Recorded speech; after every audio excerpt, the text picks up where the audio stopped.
ప్రస్తుతం TDP MLA Anitha గారు madam ఉత్తరాంధ్రలో దాదాపుగా అనుకోని సీట్లు వచ్చినాయి. సో దీన్ని ఏ రకంగా ఉంది? ఇది మేము అనుకున్న సీట్లే. ఎందుకంటే జగన్మోహన్ రెడ్డి చేసిన పదోపనలు, జగన్మోహన్ రెడ్డి చేసిన అన్యాయాలు, అక్రమాలు, అవినీతి ఇవన్నీ కూడా ప్రజలు గమనిస్తున్నారు. అందులో ఉత్తరాంధ్ర ప్రజలు అనేసరికి చాలా తెలివిగల ప్రజలు, వాళ్ళందరూ కూడా ఫ్యూచర్ ఆలోచించే ప్రజలు. సో కంపల్సరీగా జగన్మోహన్ రెడ్డి అనే వ్యక్తిని పారద్రోలాలి అనే ఒకే ఒక కాన్సెప్ట్తో ఉత్తరాంధ్ర అంతా కూడా ఏకమై ఈరోజు మేము అందరం కూడా గెలవడం జరిగింది. ప్రజలు గెలిపించడం జరిగింది. ప్రజలు కూడా ఎంత కసిగా ఉన్నారు, జగన్మోహన్ రెడ్డి అంటే ఎంత యావగింపుగా ఉన్నారో చాలా క్లియర్గా అర్థమవుతుంది. వైనాట్ 175 అన్న వాళ్ళు కూడా ఈరోజు ఇంట్లో కూర్చునే పరిస్థితి ఈరోజు కనిపించింది. ఒక మంత్రి కూడా గెలవలే.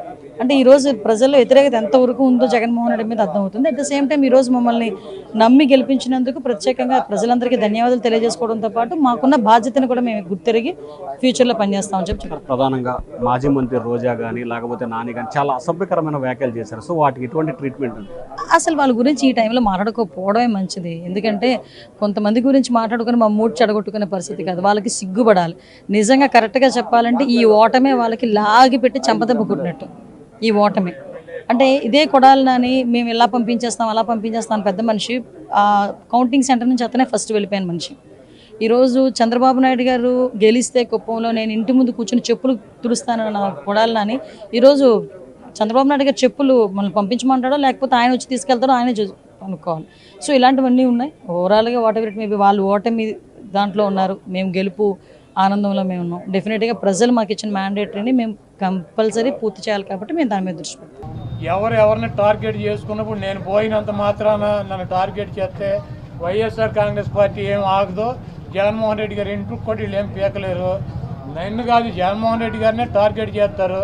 ఇక్కడ మీరున్న సెక్యూరిటీ అంతా తీసేసి గన్మెన్లను తీసేసి ఇంకా 15 రోజులు ఎలక్షన్ జరగలేదు, కమిటీ సిఫార్సులు రాలేదు, ఇక్కడ మొత్తం అంతా కూడా సెక్యూరిటీ తీసేశారు కదా. తీసేసి ఎల్లో మీడియా కెమెరాలు పట్టుకొచ్చి జగన్మోహన్ రెడ్డి గారి ఇంట్లోకి ఎట్టేళ్ళాలి, గోడదు గెట్టేళ్ళాలి, ఇవన్నీ కూడా వాళ్ళే చూపిస్తున్నారు. కాబట్టి ఇక్కడ టార్గెట్ ఎవడు దొరికితే ఆ టార్గెట్, ఇటువంటి వాటికి భయపడే ప్రసక్తి లేదు.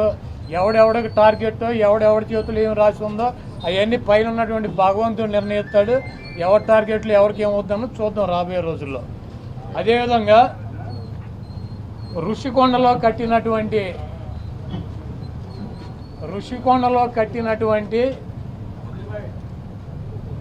పర్యాటక కేంద్రంలో కట్టినటువంటి భవనాలని ఈ సిగ్గు ఎగ్గు లేనటువంటి తెలుగుదేశం పార్టీ, ఈ సిగ్గు ఎగ్గు లేనటువంటి ఎల్లో మీడియా అది జగన్మోహన్ రెడ్డి గారి నివాసం అని చెప్పి చూపిస్తున్నారు 3 రోజుల నుంచి.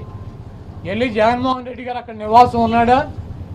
జగన్మోహన్ రెడ్డి గారు 2014 నుంచి 19 దాకా ప్రతిపక్ష నాయకుడిగా ఉన్నాడు. ఆయన కార్యాలయం లోటస్ పాండ్, ఇల్లు లోటస్ పాండ్.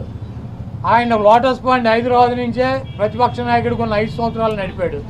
ముఖ్యమంత్రి అయిన తర్వాత 5 సంవత్సరాలు ఈ తాడేపల్లిలో ఉన్నటువంటి ఇల్లు, క్యాంప్ ఆఫీస్ ఇక్కడి నుంచే నడిపాడు. ఆయన కార్యాలయాన్ని కానీ ఇంటిని కానీ. జగన్మోహన్ రెడ్డి గారి రక్తంలో లేదు. ప్రభుత్వం కట్టించినటువంటి ఇళ్లలో ఉండటం కానీ, ప్రభుత్వం కట్టించినటువంటి గెస్ట్ హౌస్లో ఉండేటువంటి కర్మ జగన్మోహన్ రెడ్డి గారికి పట్టల. జగన్మోహన్ రెడ్డి గారు వైజాగ్లో సొంత ఇల్లు కట్టుకున్నాక అక్కడ షిఫ్ట్ అవుతాడు. అంతేగాని టూరిజం ప్లేస్లో కట్టినటువంటి ఆ హౌస్లో జగన్మోహన్ రెడ్డి గారు వెళ్తాడని చెప్పి ఎవడు చెప్పాడు వీళ్ళకి, ఈ వెధవులకే? అది జగన్మోహన్ రెడ్డి గారి కోసం కట్టించుకున్నటువంటి ఇల్లు అని చెప్పి రకరకాలైనటువంటి కథనాలు రాస్తున్నారు. అది ఒక అంతర్జాతీయ రాజధానిగా తీర్చిదిద్దాలన్నదే వైఎస్ఆర్ కాంగ్రెస్ పార్టీ లక్ష్యం. దాన్ని రాజధాని చేయాలన్నదే ఆ రోజు నిర్ణయించుకున్నాం. కాబట్టి అక్కడ ఇంటర్నేషనల్ సెమినార్లు జరుగుతున్నాయి. అనేక మంది ఇంటర్నేషనల్ సంబంధించినటువంటి దేశ విదేశాల నుంచి అనేక మంది పారిశ్రామికవేత్తలు వస్తున్నారు. కనీసం వాళ్ళకి సౌకర్యం ఉండటానికి అవకాశం లేనటువంటి పరిస్థితి ఉంది. కాబట్టి ఉత్తరాంధ్రలో ఉద్దానంలో దాదాపు 700 కోట్ల రూపాయలు పెట్టి హాస్పిటల్ కట్టించారు కిడ్నీ పేషెంట్ల కోసం అని చెప్పి.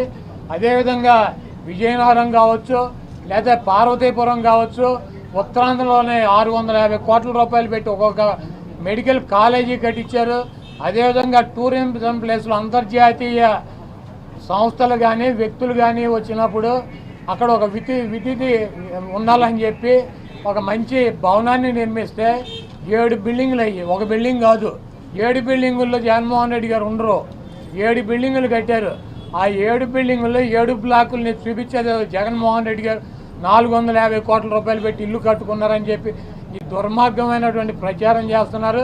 ఇవన్నీ కూడా ప్రజలు గమనిస్తారు. చంద్రబాబు నాయుడుకి ఇచ్చినటువంటి వాగ్దానాలు నెరవేర్చలేక నీకు సూపర్ 6లో పెట్టినటువంటి వాగ్దానం 1500 రూపాయలు ఇస్తానని చెప్పావా, చెప్పలేదా? 18 సంవత్సరాలు దాటిన వాళ్ళకి రేపు 1వ తారీఖు నీకు దమ్ముంటే 20 లక్షల మంది నిరుద్యోగులకు 3000 ఇస్తానని చెప్పావా లేదా? దాని గురించి చెప్పండి. నువ్వు దొంగ వాగ్దానాలు చేసి అధికారంలోకి వచ్చావు. నువ్వు దాని గురించి మాట్లాడండి ముందు. మీరు దీన్ని ఈ వాగ్దానాలను డైవర్ట్. టీడీపీ ఎమ్మెల్యే అనిత గారు మేడం ఉత్తరాంధ్రలో దాదాపుగా అనుకోని సీట్లు వచ్చినాయి. సో దీన్ని ఏ రకంగా ఉంది? ఇది మేము అనుకున్న సీట్లే. ఎందుకంటే జగన్మోహన్ రెడ్డి చేసిన పదోపనలు, జగన్మోహన్ రెడ్డి చేసిన అన్యాయాలు, అక్రమాలు, అవినీతి ఇవన్నీ కూడా ప్రజలు గమనిస్తున్నారు. అందులో ఉత్తరాంధ్ర ప్రజలు అనేసరికి చాలా తెలివిగల ప్రజలు, వాళ్ళందరూ కూడా ఫ్యూచర్ ఆలోచించే ప్రజలు. సో కంపల్సరీగా జగన్మోహన్ రెడ్డి అనే వ్యక్తిని పారద్రోలాలి అన్న ఒకే ఒక కాన్సెప్ట్తో ఉత్తరాంధ్ర అంతా కూడా ఏకమై ఈరోజు మేము అందరం కూడా గెలవడం జరిగింది. ప్రజలు గెలిపించడం జరిగింది. ప్రజలు కూడా ఎంత కసిగా ఉన్నారు, జగన్మోహన్ రెడ్డి అంటే ఎంత యావగింపుగా ఉన్నారో చాలా క్లియర్గా అర్థమవుతుంది. వైనాట్ 175 అన్న వాళ్ళు కూడా ఈరోజు ఇంట్లో కూర్చునే పరిస్థితి ఈరోజు కనిపించింది. ఒక మంత్రి కూడా గెలవలే. అంటే ఈరోజు ప్రజల్లో వ్యతిరేకత ఎంతవరకు ఉందో జగన్మోహన్ రెడ్డి మీద అర్థమవుతుంది. అట్ ద సేమ్ టైం ఈరోజు మమ్మల్ని నమ్మి గెలిపించినందుకు ప్రత్యేకంగా ప్రజలందరికీ ధన్యవాదాలు తెలియజేసుకోవడంతో పాటు మాకున్న బాధ్యతను కూడా మేము గుర్తిరిగి ఫ్యూచర్లో పనిచేస్తామని చెప్పి. ప్రధానంగా మాజీ మంత్రి రోజా కానీ లేకపోతే నాని కానీ చాలా అసభ్యకరమైన వ్యాఖ్యలు చేశారు. సో వాటికి ఎటువంటి ట్రీట్మెంట్ ఉంది?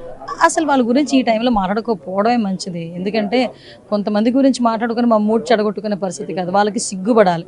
నిజంగా కరెక్ట్గా చెప్పాలంటే ఈ ఓటమే వాళ్ళకి లాగి పెట్టి చెంపదెబ్బ కొట్టినట్టు. ఈ ఓటమే అంటే ఇదే కొడాలని మేము ఇలా పంపించేస్తాం అలా పంపించేస్తాం అని పెద్ద మనిషి కౌంటింగ్ సెంటర్ నుంచి అతనే ఫస్ట్ వెళ్ళిపోయిన మనిషి. ఈరోజు చంద్రబాబు నాయుడు గారు గెలిస్తే కుప్పంలో నేను ఇంటి ముందు కూర్చొని చెప్పులు తుడుస్తానన్న కొడాలని ఈరోజు చంద్రబాబు నాయుడు గారు చెప్పులు మనల్ని పంపించమంటాడో లేకపోతే ఆయన వచ్చి తీసుకెళ్తాడో ఆయనే అనుకోవాలి. సో ఇలాంటివన్నీ ఉన్నాయి. ఓవరాల్గా వాట్ ఎవర్ ఇట్ మేబీ వాళ్ళు ఓటమి దాంట్లో ఉన్నారు, మేము గెలుపు ఆనందంలో మేము ఉన్నాం. డెఫినెట్గా ప్రజలు మాకు ఇచ్చిన మ్యాండేటరీని మేము కంపల్సరీ పూర్తి చేయాలి కాబట్టి మేము దాని మీద దృష్టి పెడతాం. ఎవరిని టార్గెట్ చేసుకున్నప్పుడు నేను పోయినంత మాత్రాన నన్ను టార్గెట్ చేస్తే వైఎస్ఆర్ కాంగ్రెస్ పార్టీ ఏం ఆగదో, జగన్మోహన్ రెడ్డి గారు ఇంటికి కూడా వీళ్ళు ఏం పీకలేరు. నన్ను కాదు జగన్మోహన్ రెడ్డి గారినే టార్గెట్ చేస్తారు. ఇక్కడ మీరున్న సెక్యూరిటీ అంతా తీసేసి గన్మెన్లు తీసేసి ఇంకా 15 రోజులు ఎలక్షన్ జరగలేదు, కమిటీ సిఫార్సులు రాలేదు, ఇక్కడ మొత్తం అంతా కూడా సెక్యూరిటీ తీసేశారు కదా. తీసేసి ఎల్లో మీడియా కెమెరాలు పట్టుకొచ్చి జగన్మోహన్ రెడ్డి గారి ఇంట్లోకి ఎట్టెళ్ళాలి, గోడ దూకి ఎట్టెళ్ళాలి, ఇవన్నీ కూడా వాళ్ళే చూపిస్తున్నారు. కాబట్టి ఇక్కడ టార్గెట్ ఎవడు దొరికితే ఆ టార్గెట్. ఇటువంటి వాటికి భయపడే ప్రసక్తి లేదు. ఎవడెవడికి టార్గెట్, ఎవడెవడి చేతులు ఏం రాసి ఉందో అవన్నీ పైన ఉన్నటువంటి భగవంతుడు నిర్ణయిస్తాడు. ఎవరి టార్గెట్లు ఎవరికి ఏమవుతుందో చూద్దాం రాబోయే రోజుల్లో. అదేవిధంగా ఋషికొండలో కట్టినటువంటి